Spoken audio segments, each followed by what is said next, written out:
Hey everyone, do you want to secure your rear drawers or other items that you have without drilling into the tub or having to bolt through it?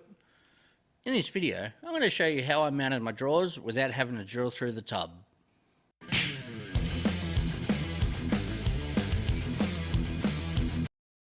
First, I want to talk about a great deal I've organised if you live in Western Sydney. This is not a paid promotion or anything like that. This is just a small business that I believe does great work. They also like to donate to the community. If you contact the guys at Penrith City Tyre and Auto and tell them that Adam from YouTube sent you, if you get multiple items, they'll do you a great deal.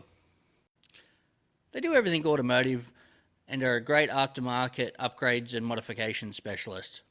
I'll put some links in the description of this video, and if you can subscribe to their YouTube channel, that'd be great, just to show some support from them, from me, from everyone. So the first thing you want to do is measure out your tub. Sketch it out on some paper.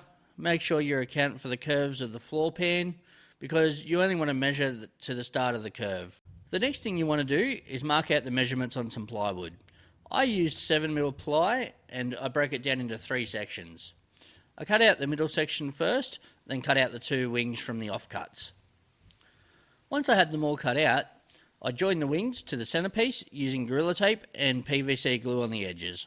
Once it's all set, the next thing I do is a test fit.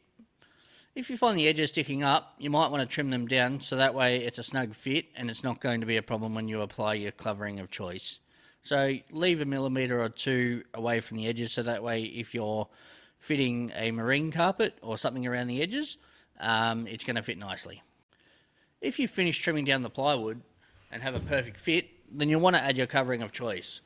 I chose to use flooring vinyl as I feel it's easy to clean, but I'm sure most people would use marine carpet, or some people may just choose to paint the plywood. The only place I've secured the baseboard to the tub is in the corners closest to the tailgate, utilising the existing holes for the tie-down points, and I used some maker bracket that I got from Bunnings, which is a hardware store if you don't know what it is. They only cost about $1.50 each, so they don't cost much at all, but you could use other things if you have them at home. If you have your baseboard mounted in your tub, then you can install your rear drawer. I secured the frame of the drawer using 10-gauge self-tapping screws, making sure the locations that I screwed into would miss the ridges of the tub liner. Make sure you choose the correct screws and the locations for your application. What you can see here is the drawer that, once it's been installed, being opened and closed.